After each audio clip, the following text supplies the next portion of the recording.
ನಮಸ್ಕಾರ. ಇವತ್ತು ನಾವು ನಮ್ಮೆಲ್ಲರ ಜೀವನದ ಒಂದು ಭಾಗವಾಗಿರೋ ವಿಷಯದ ಬಗ್ಗೆ ಮಾತಾಡೋಣ. ಇದು ನಮಗೆ ಗೊತ್ತಿಲ್ಲದ ಹಾಗೆ ನಮ್ಮ ಮನಸ್ಸಿನ ಮೇಲೆ ಹೇಗೆ ಪರಿಣಾಮ ಬೀರುತ್ತಿದೆ ಅಂತ ನೋಡೋಣ. ಹೌದು, ಇದು ನಮ್ಮೆಲ್ಲರಿಗೂ ಆಗೋ ಅನುಭವ ಅಲ್ವಾ? ಸರಿ, ಬರೀ 5 ನಿಮಿಷ ಅಂತ ಫೋನ್ ಕೈಗೆತ್ಕೊಳ್ಳೋದು, ಆದರೆ ಯಾವಾಗ ಅರ್ಧ ಗಂಟೆ 1 ಗಂಟೆ ಆಗುತ್ತೋ ಗೊತ್ತೇ ಆಗಲ್ಲ. ಕೊನೆಗೂಳಿಯೋದು ತಲೆ ತುಂಬ ಗೊಂದಲ, ಮನಸ್ಸಲ್ಲಿ ಏನೋ ಒಂದು ಖಾಲಿ ಭಾವನೆ. ನೋಡಿ, ಇದು ನಮ್ಮ ಇಚ್ಛಾಶಕ್ತಿಯ ಕೊರತೆಯಿಂದ ಆಗೋದಲ್ಲ, ಅಥವಾ ಇದು ನಮ್ಮೊಬ್ಬರ ಸಮಸ್ಯೆನೂ ಅಲ್ಲ. ಸೋಷಿಯಲ್ ಮೀಡಿಯಾ ಪ್ಲಾಟ್ಫಾರ್ಮ್ಗಳನ್ನು ಹೀಗೇನೆ ಡಿಸೈನ್ ಮಾಡಿರೋದು. ನಮ್ಮ ಗಮನವನ್ನ ಶತಾಯಗತಾಯ ಹಿಡಿದಿಟ್ಟುಕೊಳ್ಳೋದೇ ಅವುಗಳ ಮುಖ್ಯ ಗುರಿ. ಸರಿ, ಈ ಸಮಸ್ಯೆಯನ್ನ ಆಳವಾಗಿ ಅರ್ಥ ಮಾಡ್ಕೊಡಕ್ಕೆ ನಾವು 5 ವಿಷಯಗಳನ್ನ ನೋಡೋಣ. ಮೊದಲಿಗೆ ನಮ್ಮ ಗಮನವನ್ನ ಹೇಗೆ ಕದಿಯಲಾಗತ್ತೆ, ಆಮೇಲೆ ನಾವು ಹೋಲಿಕೆಯ ಬಲೆಗೆ ಹೇಗೆ ಬೀಳ್ತೀವಿ, ಅದರಿಂದ ನಮ್ಮ ಭಾವನೆಗಳ ಮೇಲೆ ಏನಾಗತ್ತೆ, ಮತ್ತೆ ಮೌನ ಯಾಕೆ ನಮ್ಗೆ ಇವಾಗ ಆತಂಕ ತರುತ್ತೆ, ಮತ್ತು ಕೊನೆಗೆ ಇದಕ್ಕೆ ಪರಿಹಾರ ಏನು ಅನ್ನೋದನ್ನ ಚರ್ಚಿಸೋಣ. ಮೊದಲನೇ ಭಾಗ, ಗಮನದ ಕಳ್ಳತನ. ಸೋಷಿಯಲ್ ಮೀಡಿಯಾಗೆ ನಮ್ಮಿಂದ ನಿಜವಾಗ್ಲೂ ಏನ್ಬೇಕು? ನಮ್ಮ ಸಮಯನ, ಅಥವಾ ಅದಕ್ಕಿಂತ ಏನಾದ್ರೂ ಮುಖ್ಯವಾದುದ್ ಬೇಕಾ? ಇಲ್ಲಿ ಒಂದು ತುಂಬಾನೇ ಸೂಕ್ಷ್ಮವಾದ ವ್ಯತ್ಯಾಸ ಇದೆ. ಸೋಷಿಯಲ್ ಮೀಡಿಯಾಗೆ ನಮ್ಮ ಸಮಯಕ್ಕಿಂತ ಹೆಚ್ಚಾಗಿ ನಮ್ಮ ಪೂರ್ತಿ ಗಮನ ಬೇಕು. ಯಾಕಂದ್ರೆ ನಮ್ಮ ಗಮನ ಎಲ್ಲಿದೆಯೋ ದುಡ್ಡು ಕೂಡ ಅಲ್ಲೇ ಇರುತ್ತೆ ಅಲ್ವಾ? ಹಾಗಾದ್ರೆ ಅವರು ಇದನ್ನ ಮಾಡೋದು ಹೇಗೆ? ಅದಕ್ಕೆ ಅವರು ಬಳಸೋ ತಂತ್ರವೇ ಈ ರಿವಾರ್ಡ್ ಲೂಪ್. ನಾವು ಪ್ರತಿ ಸರಿ ಸ್ಕ್ರಾಲ್ ಮಾಡಿದಾಗ ನಮ್ಮ ಮೆದುಳಿಗೆ ಏನಾದ್ರೂ ಒಂದು ಹೊಸ ಇಂಟ್ರೆಸ್ಟಿಂಗ್ ವಿಷಯ ಸಿಗುತ್ತೆ. ಪ್ರತಿ ಲೈಕ್, ಕಾಮೆಂಟ್, ನೋಟಿಫಿಕೇಶನ್ ಇವೆಲ್ಲವೂ ನಮ್ಮ ಮೆದುಳಲ್ಲಿ ಡೋಪಮೈನ್ ಅನ್ನೋ ಒಂದು ಕೆಮಿಕಲ್ ರಿಲೀಸ್ ಮಾಡುತ್ತೆ. ಅದು ನಮ್ಗೆ ಖುಷಿ ಕೊಡುತ್ತೆ. ಈ ಥರ ಪದೇ ಪದೇ ಆಗ್ತಿದ್ರೆ ನಮ್ಮ ಮೆದುಳು ನಿಧಾನವಾಗಿ ಒಂದು ಹೊಸ ರೂಲ್ ಕಲಿಯುತ್ತೆ. ಏನಪ್ಪಾ ಅಂದ್ರೆ, ಈ ಥರ ಚಿಕ್ಕ ಚಿಕ್ಕ ಕ್ವಿಕ್ ಖುಷಿಗಳನ್ನ ಪಡಿತಾನೇ ಇರೋದು ಸೇಫ್ ಮತ್ತು ಕಂಫರ್ಟಬಲ್ ಅಂತ ಅದಕ್ಕೆ ಅನ್ಸೋಕೆ ಶುರುವಾಗುತ್ತೆ. ಆದ್ರೆ ಈ ತ್ವರಿತ ಸಂತೋಷದ ಚಟಕ್ಕೆ ನಾವೊಂದು ದೊಡ್ಡ ಬೆಲೆ ತೆರಬೇಕಾಗುತ್ತೆ. ಅದೇನಂದ್ರೆ, ದೀರ್ಘಕಾಲ ಒಂದೇ ವಿಷಯದ ಮೇಲೆ ಗಮನ ಇಡೋದು, ತಾಳ್ಮೆಯಿಂದ ಇರೋದು ಮತ್ತು ಆಳವಾಗಿ ಯೋಚನೆ ಮಾಡೋ ನಮ್ಮ ಸಾಮರ್ಥ್ಯ, ಇವೆಲ್ಲವೂ ನಿಧಾನವಾಗಿ ಕಡಿಮೆ ಆಗ್ತಾ ಹೋಗುತ್ತೆ.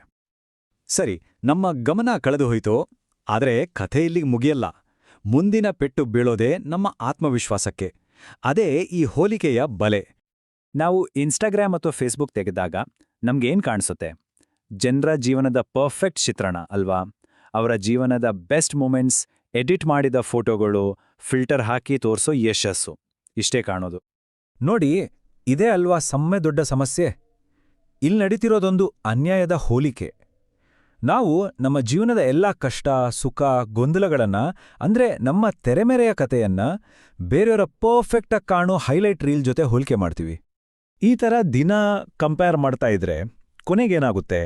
ನಮ್ಮ ಮೇಲೆ ನಮಗೇ ಸಂಶಯ ಶುರುವಾಗುತ್ತೆ, ನಮ್ಮ ಆತ್ಮವಿಶ್ವಾಸ ಕಡಿಮೆ ಆಗುತ್ತೆ, ಮತ್ತು ಅವರೆಲ್ಲ ನಮಗಿಂತ ಮುಂದಿದ್ದಾರೆ ಅನ್ನೋ ಒಂದು ಅಸಂತೋಷದ ಭಾವನೆ ಶುರುವಾಗುತ್ತೆ. ಮುಂದಿನ ವಿಷಯ ಭಾವನಾತ್ಮಕ ಜಡತ್ವ. ಅಂದ್ರೆ, ನಿರಂತರವಾಗಿ ಸ್ಕ್ರಾಲ್ ಮಾಡೋದ್ರಿಂದ ನಮ್ಮ ಫೀಲಿಂಗ್ಸ್ ಹೇಗೆ ಮೊಂಡಾಗುತ್ತೆ ಅನ್ನೋದ್ರ ಬಗ್ಗೆ ಮಾತಾಡೋಣ. ಒಂದರ ಹಿಂದೆ ಒಂದು ಫನ್ನಿ ವಿಡಿಯೋ, ಆಮೇಲೊಂದು ದುಃಖದ ಸುದ್ದಿ, ಮತ್ತೊಂದು ಮೀಮ್, ಈ ಥರ ಕಂಟಿನ್ಯೂಸ್ ಆಗಿ ಬೇರೆ ಬೇರೆ ಭಾವನೆಗಳನ್ನು ನೋಡೋದ್ರಿಂದ ನಮ್ಮ ಮೆದುಳು ಯಾವುದಕ್ಕೂ ಸರಿಯಾಗಿ ಪ್ರತಿಕ್ರಿಯಿಸೋದನ್ನೇ ನಿಲ್ಲಿಸ್ಬಿಡುತ್ತೆ. ನಮ್ಮ ಭಾವನೆಗಳು ಮೊಂಡಾಗಿ ಹೋಗ್ತವೆ. ಇದರ ಪರಿಣಾಮ ಏನು ಗೊತ್ತಾ? ಖುಷಿ ಬಂದ್ರೂ ಅದು ಜಾಸ್ತಿ ಹೊತ್ತಿರಲ್ಲ. ದುಃಖದ ಸುದ್ದಿ ನೋಡಿದ್ರೂ ಅದರ ಬಗ್ಗೆ ಆಳವಾಗಿ ಏನೂ ಅನ್ಸಲ್ಲ. ಮತ್ತು ಎಲ್ಲಕ್ಕಿಂತ ಮುಖ್ಯವಾಗಿ, ಒಂದು ಕ್ಷಣ ಬೋರಾಗೋದನ್ನ ಕೂಡ ಸಹಿಸ್ಕೊಳಕ್ಕಾಗಲ್ಲ. ಒಂದು ಕ್ಷಣ ಯೋಚನೆ ಮಾಡಿ ನೋಡಿ, ಸುಮ್ಮನೆ ಕೂತಾಗ, ಏನೂ ಕೆಲ್ಸ ಇಲ್ದಿದ್ದಾಗ ಮನಸ್ಸು ಯಾಕೆ ಚಡಪಡಿಸುತ್ತೆ? ಕೈಗಳು ತಾವಾಗೇ ಫೋನ್ಗಾಗಿ ಹುಡುಕ್ತವೆಯಾ? ಏನಾದ್ರೂ ನೋಡ್ಲೇಬೇಕು ಅಂತ ಅನ್ಸ್ತದೆಯಾ? ಇದು ನಮ್ಮನ್ನ ಮುಂದಿನ ವಿಷಯಕ್ಕೆ ಕರ್ಕೊಂಡೋಗುತ್ತೆ. ಹೌದು, ಯಾಕೆ ನಮಗೆ ನಮ್ಮ ಆಲೋಚನೆಗಳ ಜೊತೆ ಸುಮ್ಮನೆ ಇರೋಕ್ಕಾಗಲ್ಲ? ಯಾಕೆ ಮೌನ ಇಷ್ಟೊಂದು ಕಷ್ಟ ಆಗಿದೆ? ಒಂದು ಕಾಲ ಇತ್ತು, ಆಗ ಮೌನ ಅಂದ್ರೆ ಶಾಂತಿ, ಸಮಾಧಾನ, ನಮ್ಮ ಬಗ್ಗೆ ನಾವು ಯೋಚನೆ ಮಾಡೋಕ್ಕೊಂದು ಅವಕಾಶ.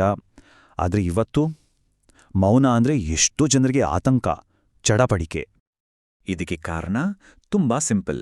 ನಮ್ಮ ಮೆದುಳು ಹೊರಗಿನ ಪ್ರಚೋದನೆಗೆ, ಅಂದ್ರೆ ನೋಟಿಫಿಕೇಷನ್ಗಳಿಗೆ, ವಿಡಿಯೋಗಳಿಗೆ, ಮೆಸೇಜ್ಗಳಿಗೆ ಅಡಿಕ್ಟ್ ಆಗಿ ಬಿಟ್ಟಿದೆ.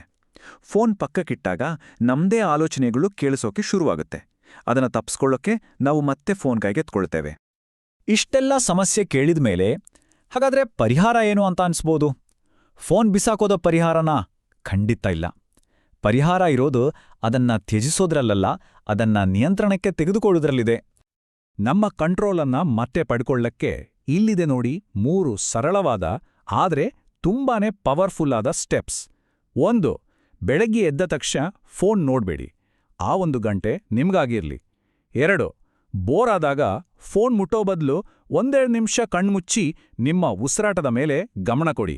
3.